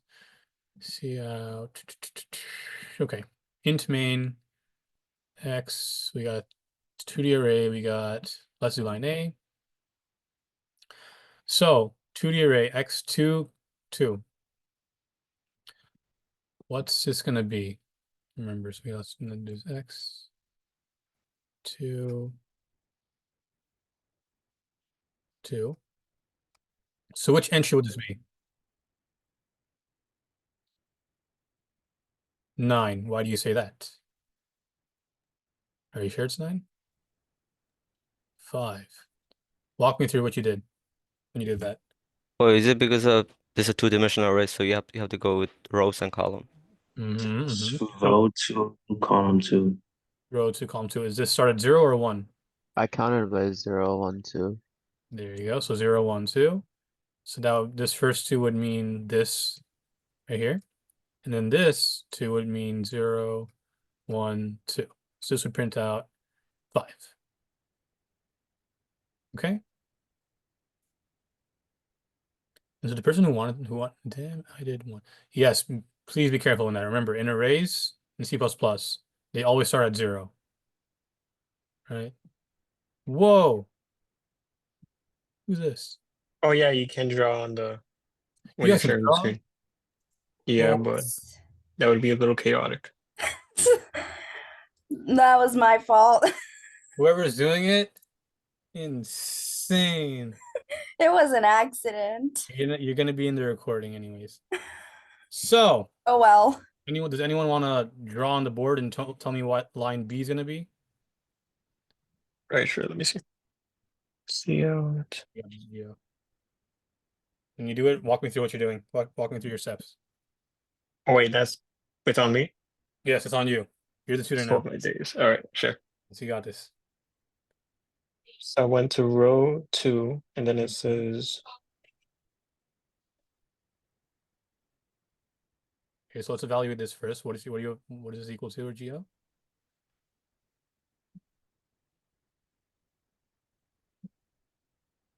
Sorry, we go to row 2, 0, so that's 2. So that means this X. Oh, right. Yeah, go ahead. No, go. You're doing great. You're doing great. I was just saying it was 2, and then this went straight to the other one. It's also 2. Okay, and what's going to be, this is going to end up going to be x2, 2. What's this equal to? 5. 5. See, that wasn't bad. Steve's not bad teaching. Maybe you will hold the final review session. Don't worry. All right. It saves me some work. All This right. language is so complicating with no reason, for no reason, man. I agree. That's why I like Java. Especially recursion uses so much memory, but they don't say that. They say if you're lazy, just do that. Recursions. If you're lazy, you just don't want to write an else if plus else if. I agree. So weird. It is. I mean, recursion is going to be useful. Like, don't get me wrong. Recursion does sound like this does seem very annoying now, right? But you'll see eventually, like when you end up having to deal with like very high level code, like tree traversals and all that stuff. This probably doesn't sound like English to you guys right now, but eventually when you have to do it, recursion does end up being a very useful tool. It's just like the way they teach it now is a bit annoying, but Yeah. I get your I have a point. question. What's popping? So if we go up right back to B, right? And it says like, yeah, so you got two times, right? So basically if I have something like this and you got 5, right? I get that. Mm-hmm. So if anytime I see something like this, right, it'll give me like, you know what I'm trying to say? It's kind of hard to explain. So basically the idea is, so say you have any array, right? And you know how in order to get a number from an array, you have to include the column number and the row number? Row and column, yeah. Mhm. Well, here they take it one step further by saying that the row is also another element in the array. Also, we have to figure out the row, figure out the column, and then actually figure out what the number is. Exactly. So first you figure out this, you figure out this. Once you get two numbers, right? 2 and 2. Right. In this case, it is 202. Yeah. Then you compress it, 2 and 2. Then we evaluate this, which is 5. Mhm. Got it. Okay, thank you. It makes a Nope. lot more sense now. Gotcha. Thank you, Gio, for the audience. What was that word again? Yeah, interaction. Yeah, that's the word. So line C. I'm losing my mind. Wait, 37. you call me Gio? No, Gio, not you. Gio originally solved this problem. Yeah, he was referring to me, but yeah, it's my pleasure. The legend. Thank you. All legends. So line C. Let me erase it up a bit. To the person that originally wanted to do this question, does this all make sense though? I forgot Fatima, I think. Someone who this all makes sense so far, right? And yes, we'll do an array question after another recursion question. Okay. So line C, so for int r, let me erase this a bit. So this is a loop for int r is 0, r is less than 2, r plus plus, C out x to r. Okay, so let's do this. First let's go through the loop and see what we're going to be printing. So in the first iteration of the loop, so r is 0, right? We want to print out x2, whatever the value of r is, which is 0. Okay, what is x2 0 going to be? 2, 4.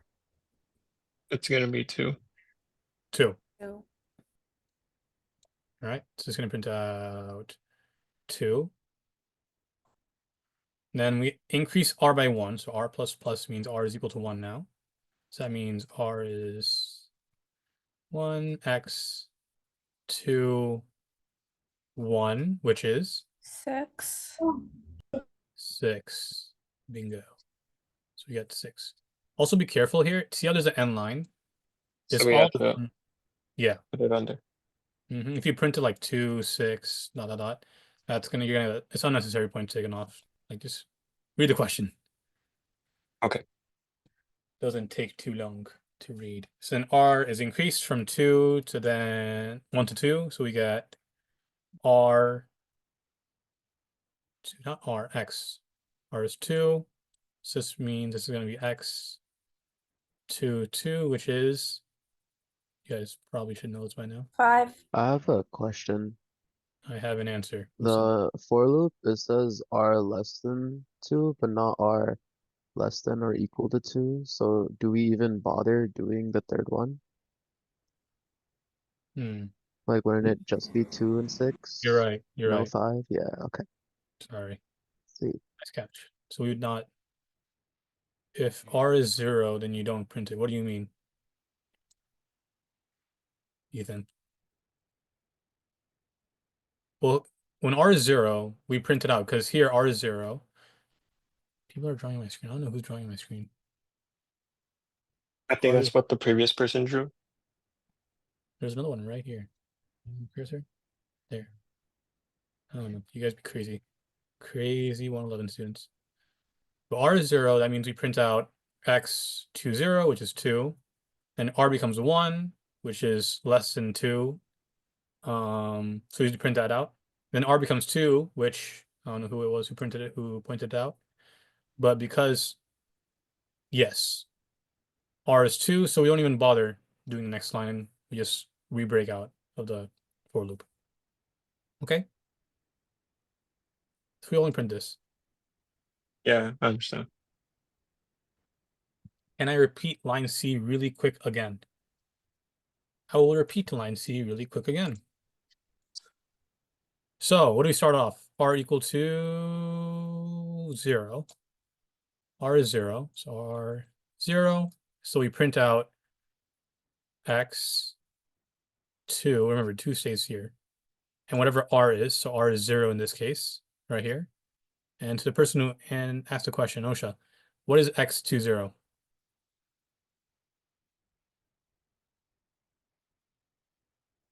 Look at the array. Number 0, 1, 2. This is the row. Okay. 2. There you go. This is going to be 2, 0. It's going to equal to 2. If I call you guys out to try and ask you to participate, don't feel startled. Sure. What was that? I mean, it would be funny to see that if you just call people out. I will call people out because it's the same like 5 people always talking. I feel like that Zoom professor during the COVID. So then we print this out, which is 2, and then we increase R plus plus. So then R becomes 1. All right, so what do we print? We print 2. And here's the first 2. And then R becomes 1, and we do it again. So R is 1. So we do X, 2 stay the same. Whatever R is, which is 1. Let's go to X. This is 0, 1, 2. 1 is 6, right? And then we increase R again. R is now 2. This is a key. I think whoever pointed it out, thank you for pointing it out. R is 2 now. So what is our condition? For R is equal to 0, R is less than 2. Strictly less than. Is 2 less than 2? No. So that means we break out the loop. Gio, you unmuted your mic. Were you going to say something? No, it's just that I didn't know it was a rhetorical question. Like you were just gonna like answer it. Oh, okay. But yeah, that's why we stop after the 6. Does that make sense? Is everyone good with this? Yeah. Yeah. Yes. Like I said, it's always the same 5 people that is everyone else good with this? Yeah. Preferably who hasn't. Yeah, Okay, that's good. I'm taking the silence as a yes. Okay. Let's go. Line D. Oh shoot, one sec. For anyone who just has to leave early again, I'm gonna be really annoying with this. Feedback form. Thank you. Output at line D. So now we call the function. Okay. Calling the function. What is this gonna print? Okay. So you call in, this is gonna be the array 1, 1. Okay, so what is this gonna be? This is gonna be the array X. Row is 1. Someone's mowing their lawn now. What the hell? Column is 1. Okay, so let's go through. So for int C is 0, C is less than 1, so it's gonna be less than 1 here. C++ for int R is 0, R is less than 1, R++, right? So then R, this is only gonna print one thing because this goes from 0 to 1, 0 to 1, and 1 is not less than 1. Is everyone good with that? This only prints out one thing. Yes. Okay. We basically print out 10 plus x RC. So it's going to be x. 1, right? What was that? It'd be x, wait. I'm waiting. 0, 0. Yeah, it would be x 0, 0. Because remember, the whole idea is that. But wouldn't we print it once because it starts at 0? Oh yeah, it would print it once. I thought you were talking about this. Never mind. Yeah, it would print it once. Because it started at 0 and you start less than 1, so Yeah. only prints out at once. So we print out 10 plus x 0, 0. Let's go this right here. So x 0, 0 is 3. 10 plus 3 is 13. So far we're printing 13. Okay. And then that's it, I think. Yes, because we only print one number, print out 13. Okay. Is everyone good with this question? Yeah, I understand. Yes. So we get 0, 0, right? Then That pinpoints the go 3. to down there. 10 plus 3 is 13. Yeah, that makes sense. Sounds good. Sounds good. Just run the last question because I think we have 15 minutes left. 14 minutes left, and I want to get at least one more recursion and one more array question down. So All let's right. up x2, 2. So it's going to be, instead of 1, 1, it's going to be 2 and 2. So it's going to run twice. Okay. So less than 2, less than 2. So let's do the first iteration. The first iteration is going to do C is 0, 0 is less than 2. Yup, C++. R is 0, R is less than 2, correct, R++. So we print out 10 plus x of 0, 0. So just got 13 again. 13, But remember now, we have to print out one more thing One more. as we increase it by 1. Right, so this becomes C is 1, C is less than 1 is less than 2. Yep. R is 1, R is less than 2, correct. So this is going to print out 10. We get 15. Bingo. X 1, 1. And that is 15. Right. And remember, there's no end line here. So that would just print right here. I'm sorry, I feel really obnoxious, but you skipped when it would print out 11 and then again 11. Because it does 0, 0 and then you're right, 0, 1, then 1, 0, then 1, 1. Yeah. Okay, first of all, that's not obnoxious. That's actually very important. Because this is No, why I just feel bad because I like keep doing it. no worries. Because it's like the first for loop and it's the second for loop, you're right. This is why I hate like the formatting of this. Because it prints 13 first, right? And then we increase R by 1. So this would, let's first do this. This is C is 0, R is 0. Then C is 0, R is 1, right? So this would print 10 plus X 0, 1. Okay, yeah, this is very, very weird how they did it. Is everyone okay with that? Does everyone understand the mistake I made and will not make it on their exams? Yeah, I see it. Because this is So technically just go 1 by 1. yeah.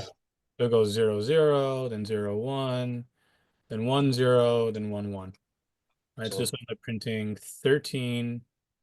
0, 1 is 11. 10 plus 1 is 11.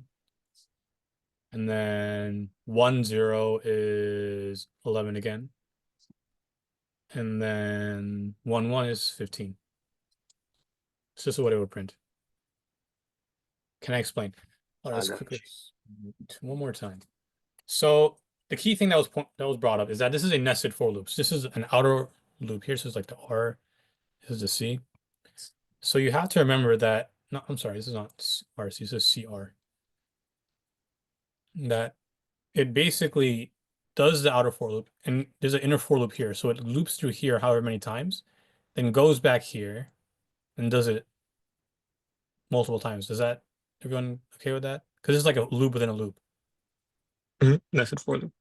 So we start with C is 0, right? And then we think about all the ways that R can be. So R is 0, and then R becomes 1, right? But C is also 0. This is like when C is 0.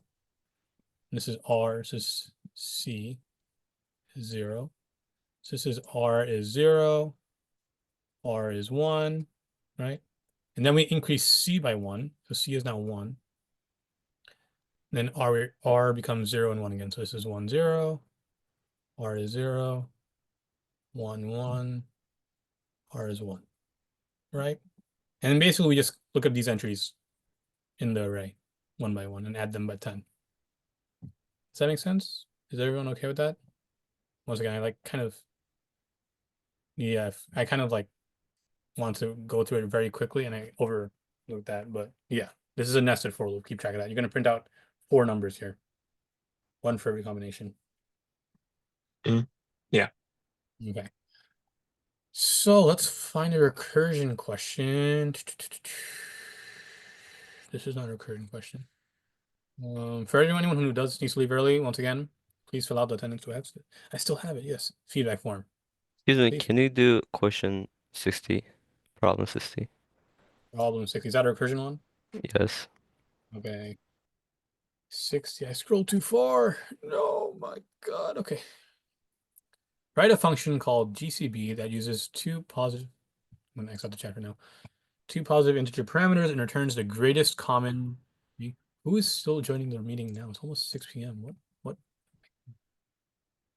Returns the greatest common beginning of the 2 numbers. For example, the greatest common beginning of 1, 2, 3, 5 and 1, 2, 4, 8 is 12. If 2 parameters begin differently, the function should return 0. If a negative parameter is given, your function can return any result of your choosing. Excessively long solutions that use more than 10 lines of code may lose points. All right, so for anyone who did draw this, could you erase it real quick? I need the space. I'm going to quickly find the solution for this so I don't get lost. Yeah, apparently the person who drew it is the only one who can erase it. No, who drew it? Because I'm trying it myself, but I tried. I think you can just clear it as an admin. I can. Oh, I can. Oh, wow. Oh, my word. Oops. I didn't even know that. So, okay. Let's break this down.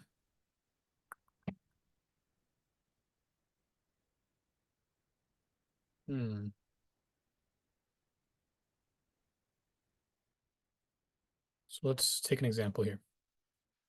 So let's look at this example. So this would return 0 because the first digit does not equal the second digit. Okay. This would return 11 because the first 2 digits equal the next 2 digits. Okay.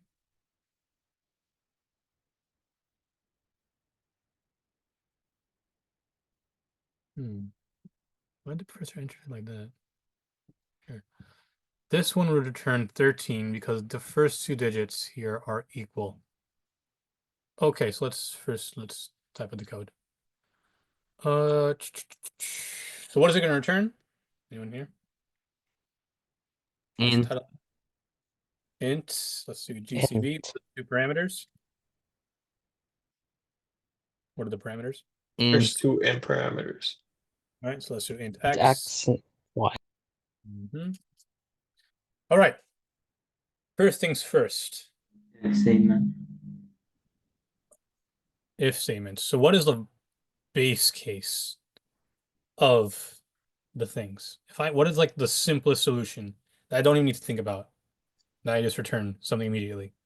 If X and Y are the same. So how do I write that in code? If you write if X and Y, if I write this, X and Y are the same, I'm not gonna get credit. X equal Y. What do I return? Yada yada yada. You'd return X. Sure. Return X. Yeah. Right. So let me give like a example for anyone who's confused. So say I print in GCB of let's say 1, 2, 3, 1, 2, 3. See how these are 2 the same? Same number. The chat right here. They're the same number, so we would do. We just return one of them. So we just return x. So 1, 2, 3. Okay. That is the simplest solution. All right, let's look at this question in particular. All right, let's look here.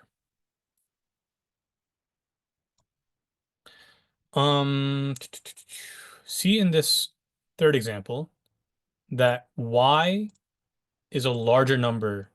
This is y, in this case. Y is greater than x. You guys see that? Yeah. That y is greater than x. Mm-hmm. Oh, yeah. So this is x, and this is y. 3, 6, 5, 7, 8. Well, we see that this is y, this is x. If how do I word this? The first digits here, like the maximum amount of digits that can match between these two is 4, right? So basically, if I take off this 8, does that make any difference?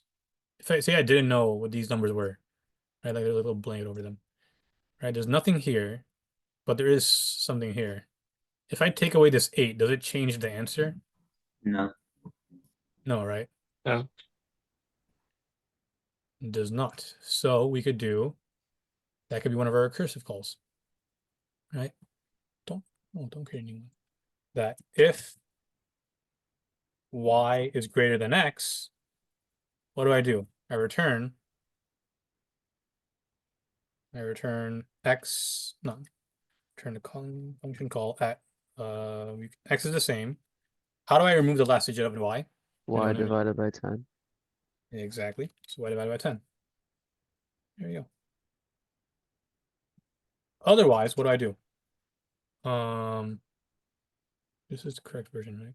Someone, yeah.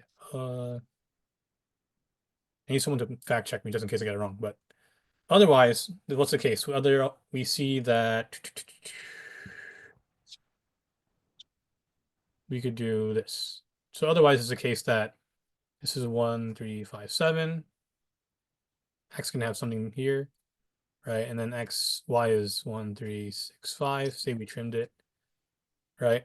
Then what do I want? See how are the last digits equal? They're not. They're not. So do I care about them? No, right? So then I could just remove the first digit of any one of them, which is gonna be this. You could do else, or you just do else. Yeah, you just do else. Else return. Let's just choose x. X divided by 10. Y. So anyone have any? This is your answer. Does anyone have any questions? Oh, I see. It's because after if y is greater than x, if it was vice versa, you could just put else return. Okay. Wait, Like the reason why. Sorry, Oh. can I say something? Sorry. Sorry. Did the previous person ask a question? Because I don't want to interrupt. Well, So I the previous mean, person. yeah, I think he's referring to me, or Yeah, I am. yeah, I was just. Do you guys want me to go through this one more time? No, I was just like, cause you said it could be either X or Y. That doesn't like check out in my head, cause I feel like if you did Y beforehand, it would kind of have to be X afterhand. Otherwise, how would you ever shave off the numbers for X? You're right. I'm trying to like piece it together in my head. So let's just take an example real quick. Let's take an example where they're the same. Let's just run it through here. I think you're right. Yeah, it has to be X. But basically the idea is, okay, I get it now. Because see here how we're checking if one number is greater than the other. See how we're checking y is greater than X, right? Then we trim it off. So let's take this example right here. 117, 119.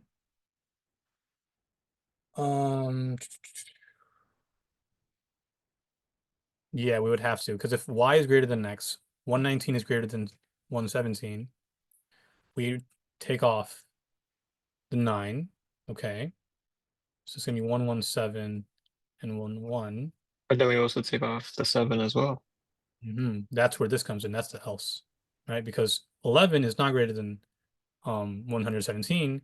So we do the else statement, which removes the 7.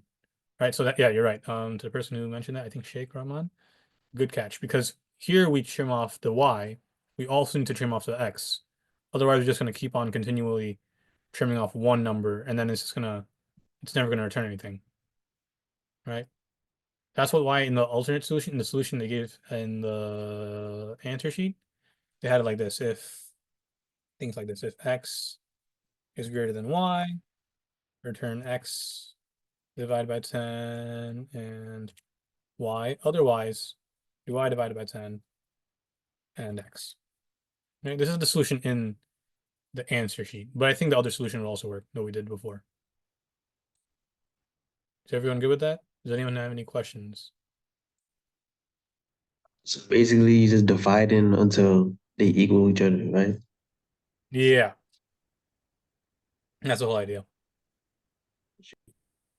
And the idea is once we keep dividing, if we end up with like, if they never share any digits, like this is 1, 2, 3, and say like 4, 5, 6, then the idea is it keeps dividing and dividing until both are 0. In that case, it just returns 0. I got you. Does anyone have any other questions about this recursive question? I'm sorry, I have a question. How would you break down the question itself or the main question? Because I get the code, but it's just that like when I read the question itself, I kind of get stuck with like what I should do first. How would you like what would you suggest in sort of breaking it? Like how would you break it down? So when it comes to breaking it down, always remember recursion, the whole idea of recursion is you take a big problem. I don't want to do this problem. I take off a part of it, right? And I tell the computer, you do this part, right? And then whatever you return, I trust that the computer will return the right answer. I'll just put on this part, right? Well, here the idea is, let's say we take this example right here. We have 1, 3, 5, 7, 1, 3, 6, 5, 7, 8, right? How do we make this smaller? Well, we could take off the last digit, but we can't do that necessarily for both of them here, because like say, what if the last digits match, right? Like let's say, well, this is 1, 2, 3, 5, and then 1, 2, 6, 5, right? We have to do it one or the other in this case, right? So basically like here, how we reasoned it before, like, so remember how I said, if the differences are different, like if they're different numbers, right? And this is greater, if it's greater than, what does that tell us? That tells us that if anything, the last digits are not the same, right? Or somewhere between them, they're not the same, right? So that's why we basically take off the digits that we don't care about. So here it would take off 8, right? That's basically where this part comes from. And intuitively, it's just if I have a 4-digit number and I have a 6-digit number, right? And this is where it's key, like you have the examples, like use them as like test cases. If I have a 4-digit number and a 6-digit number, whatever it returns can't be more than 4 digits. Right? So then I can just take off the 6th, right? And then the 5th. Does that make sense? Right? Right. So okay, but then what about the 7? The 7 in the first number. And the 7, the first number, this is where you have to keep going through. Well, see here, the last digits aren't the same either, right? So here the last digits aren't the same. So what does that tell us? We got to ignore them as well, right? Because we're only looking at the shared digits, right? Oh, I see. Okay, that's why you print 1, 3. Okay. That's why we alternate it. Because by alternating it, you take turns removing the last digit until whatever you end up with, like we keep removing last digits until both numbers are exactly the same. In which case, that means this is the return. No question. So sorry. So that would be like the greatest common like number between the two numbers, right? Yes. I see. Right. Thank you. Thanks a lot. I have a question. So let's say you see how y is bigger, right? Where? Which question are you talking about? This one? All right, so yeah, this one. Or GCB 1, 3, same one. And if you did like x less than y, return x divided by 10, right? What would happen, let's say, because x is smaller, what if you like run out of numbers because y is bigger? What do you what mean? I'm trying to say? You want a good example? So you're saying if x, Like, let's say you keep returning, right? But x is smaller, so it's gonna get there first. And what if y still has like leftover numbers, let's say? Because you see how like y has like 1, 2, 3, like 6 numbers, and x is 4. X has 4. Mhm. So wouldn't we get to 13 before? Well, the idea here is that if what's using this statement, right? I think I get what you're saying. Is that we go from 6 to then 5 to then 4 then 3. Once we hit a third digit, regardless of what the 3 digits are, it'll always be less than a 4-digit number, right? So like even if I give you the biggest 3-digit number that can exist is 999, the smallest 4-digit number is 1000. Is 999 greater than 4000? 1000? No. No. So that's why it'll always will always be the case that we end up using this else statement and we end up trimming x as well. No, I get that part, but I'm saying like, isn't X gonna like, will basically reach there first? Because it's smaller? Because there's like less numbers. You want to to give an knock example off. of that? Want to give an example of what you're talking about? Let's say let's chop off the 7, right? We'll chop off the 8. Next, we'll chop off the 5, chop off the 7, right? Now all that we're left is with X is like 13, but with Y we're left with So you're 1000. saying 1, 3, 5, 7, 1, 3, 6, 5, 7, 8. So we chop off the 8. So let's say if we started from the X though. But we can't because start with x. But that's what I'm saying though. In the thing it says if X is less than Y, return X divided by 10. Which this line? Yeah, that one. X is x is greater than y. So X is greater than Y. My fault. I'm reading it wrong.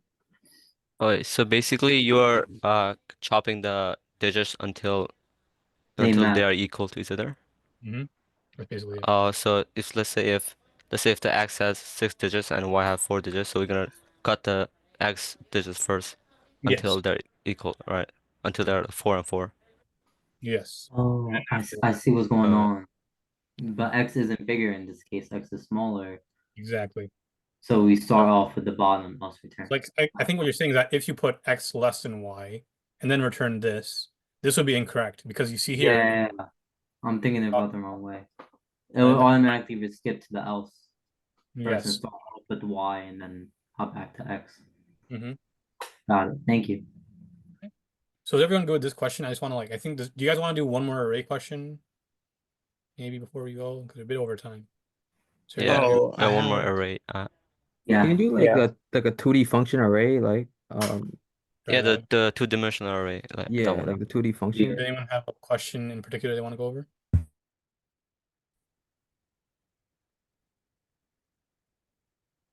Got really quiet real fast. Does anyone have a specific question that they want to go over with the 2D array? Surprise us. Surprise you? I don't even know like half this review sheet. What do you mean surprise you? Okay, returns a negative number of negative number elements in 2-dimensional array with 3 columns. Especially, let's do this one then. Sound good? Okay. Yeah. Sounds good. Sounds good. I'll be so I didn't even know this. I literally looked at the sheet 10 minutes before the meeting. So write a function called number negative that returns a number of negative elements in a 2-dimensional array with 3 columns. Excessively long solutions that use more than 12 lines of code may lose points. Okay, for example, a program that uses the function number negative follows. Double data 2, 3, yada yada yada. 2, 3 prints 2 because there are 2 negative. Okay, well this isn't bad. So let's start off. Function title line. What's the function title line going to be? Double data. Does it return a double or an int? Well, it returns a. Print 2. Well, it's integer. Yep. It returns an integer. Mm-hmm. Yeah. So Number negative. What are the parameters? I think the parameters you're talking about. Yeah, we double and then. Remember for arrays and how would I write the double? For what? How to write the double index parameter? Would it be The like, so it'd be first double? brackets are empty, and then the second brackets have 3 in it. Yeah. But There you don't go. we also have to give it the name for double?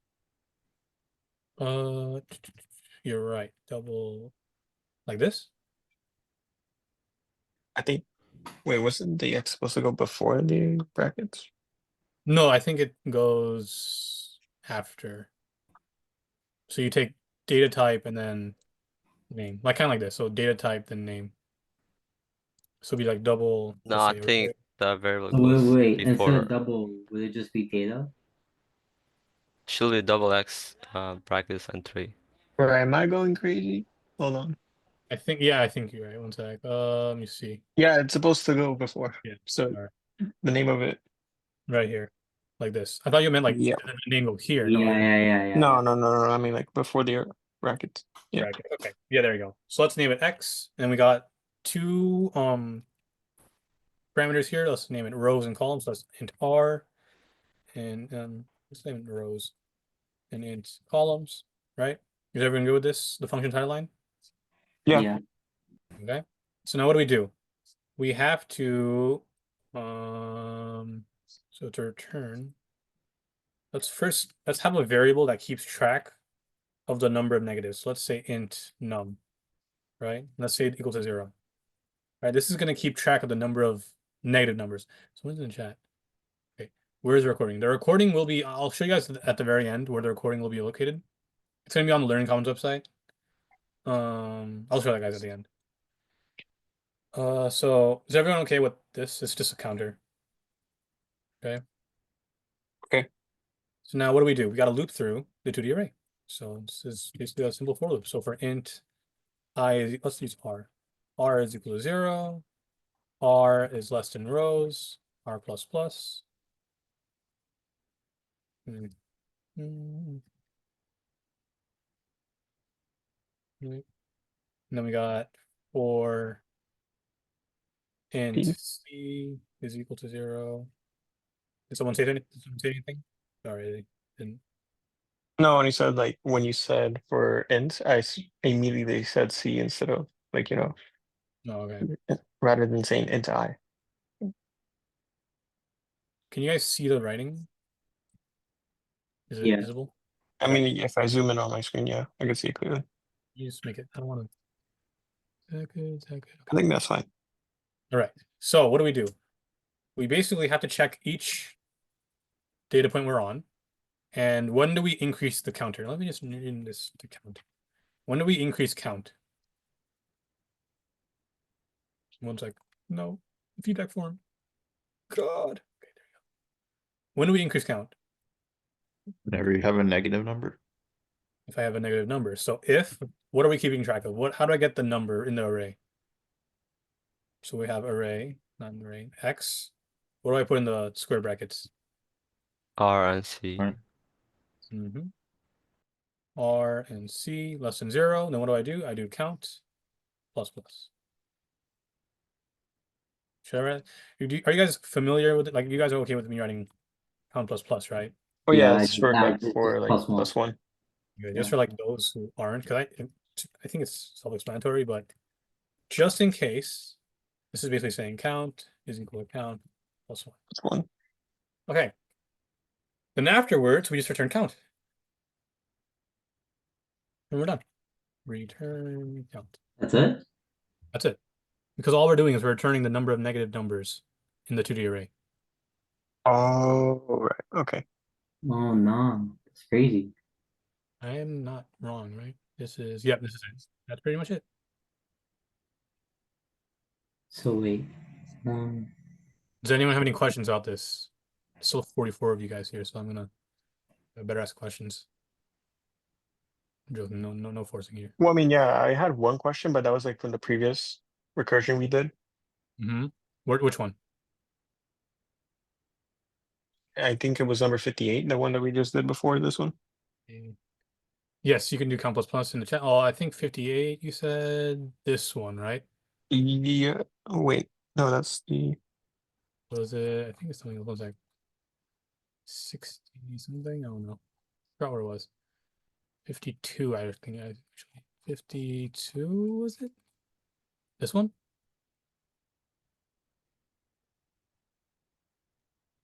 No, it was the one where it was Back to back. we eliminated the last digit. This one. Yeah, because it says else return GCB. Mhm. But wouldn't that mean that if x is not greater than y, then only then we would do y over 10? Like, wouldn't it just be return GCB x comma y over 10? Well, this is loop, so when you go. Well, it's either two cases. Either x is greater than y or it's not. So, like, I get what you're trying to say. Like, if it'll only, I get what it's like, will this only run if we fail this if statement? Is that what you're saying? Yeah. Like, only then? Well, here, because I get what you're trying to say is because, like, if it says something like this, x is like, the whole idea, well, basically the whole idea is that this if statement only has two possibilities. Either x is greater than y or it's not. So when we have an else here, it's like the same thing, like having the else without the else, it won't really matter because whatever we're checking only has two possibilities. Either this happens or it doesn't. Right? And I see. Okay. Right, does that make sense? Mm-hmm. Okay. All right, let's go back to the array question. But is everyone good with this array? It's pretty actually ended up being pretty simple. I mean, yeah, we're pretty shocked that it only took like 6 lines. Yeah. You could like make it 5 lines if you want, but or without the brackets, right? Because that's another trick they taught us. Yeah, if you put without these square brackets, none of these square brackets there, curly right here, something like this would be 5 lines of code. Right. There you go. 5 lines of code. Not even 1, 2, 3, 5 lines. Yep. All right. Is everyone good? Anyone have any questions? I'm going to post that feedback form one more time. I have a question. Popping. So, like, I want to know why you do count plus plus. Here? Yes. We just increase it by 1 each time where we get a negative number. What Gio said. Phil, does that make sense what Gio said? Do you want me to go over it one more time? Yeah, we can go it one more time. Okay. All right. Basically, we go through the array one by one. Right? So let's see. Negative 3.0. Is this a negative number? Yeah, that's a negative number. Right? So that means we have a negative number. So let's increase the count. This count basically keeps track of the number of negative numbers in the array. Okay? So we have a negative number. We increase it by 1. So count plus plus.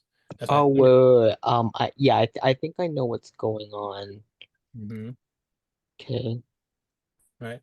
This is basically keeping track of the number of negative numbers we encounter. So whenever we encounter one, we increase the count of it by 1. Right? That's the whole idea of it. Does that make sense? Everyone good with that? Yes. As for the question in the chat, will the recursion question on the test be similar in difficulty to the ones we reviewed in this Zoom? Yeah, it should be either. Yeah, I doubt she's going to give anything harder. It's either so for the recursion. Oh God, I hate C++ recursion. Anyways, it's either going to be like printing something, so something like what we did down here. This is going to be something where it's like you're comparing the numbers. So this is one case. And the other case I think we did above was when you like have to reprint it. This is the second case. You're most likely going to get one of those two cases. I doubt you're going to get anything harder. Someone was going to say something. Is that Yu-Gi-Oh? Oh, I'm just reading. I forgot my mic was on. Okay. But yeah, I doubt you're going to get anything harder. And if you do, it's as long as you follow that idea that Brian, or could you be what you said? So when it comes to the recursion questions, you're either going to get something like this. Do brackets count as a line of code? If you have to press enter, it's a line of code. That's what I like to remember. Press enter, it's line of code.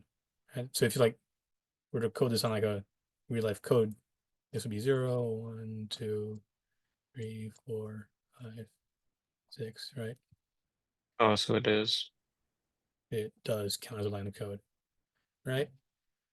And as I was saying, for the recursion, you're either going to get something like this, where it's like, not this one, I'm sorry, this is arrays. Either going to be something like this, where it's like comparison of numbers, right? Or it's going to be something like this, where it's like creating like longer strings or like longer numbers. So do expect the recursion to be like something with manipulating numbers in that respect. And yes, brackets do not count as line of codes. If you want to reduce that, like if you're scared, just like do what I did here.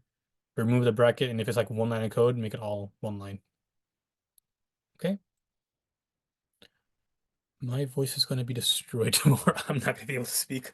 But does anyone have any questions? Anyone have any last questions? It's all good. Not Everyone's gonna good? lie, I don't think we're cooked. What was that? I said I don't think we're cooked. I think I got it. That's what I'm saying, everyone. Like you think you're gonna be cooked, just wait till you take 200 level courses and 300 level courses. And I definitely made me feel better. Good. I really hope this helped everyone. Definitely did, 100%. I can definitely say that. So let me just post. Oh yeah, I gotta show you guys where feedback form. Let me show you guys where the thing's gonna be. Let me stop sharing real quick. So where I can check the recording.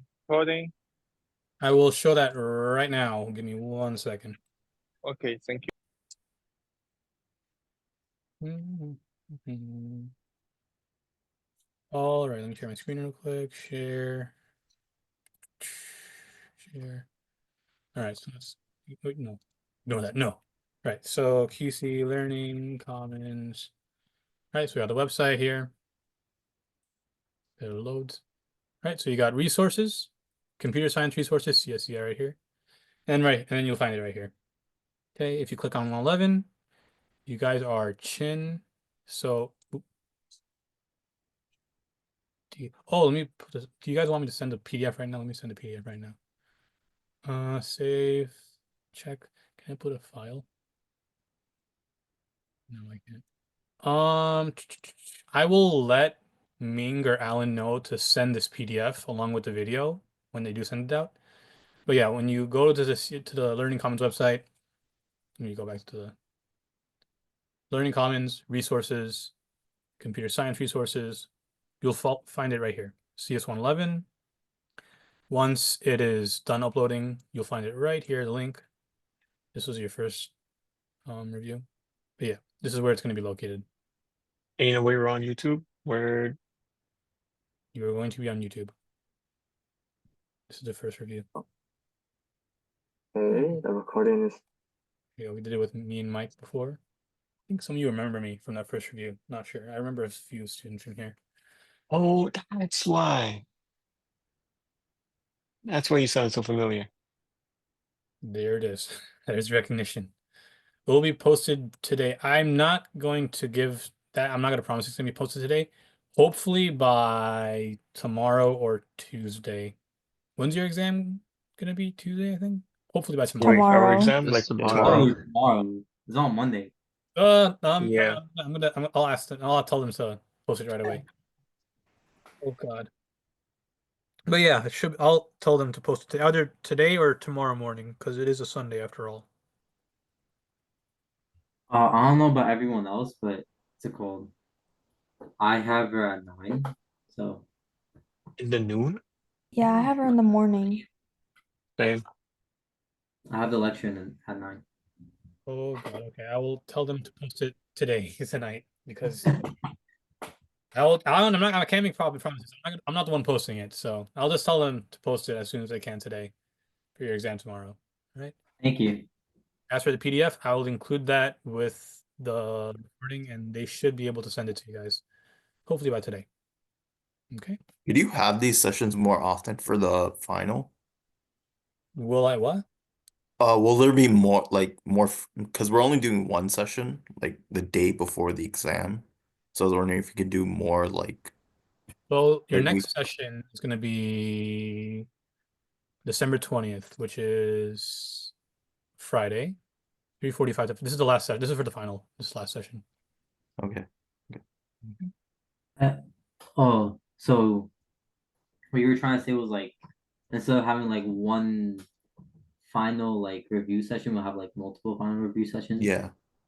Yeah. That I'm not sure because I'm not the one who scheduled these. Let me show you guys. This is like I get like a calendar of all these. These are the schedule. I don't make the schedule. They're the ones they're given to me, so I just go to the ones I'm assigned to. But if you guys do need help, feel free to come to Learning Commons. If you everyone here is fine with that.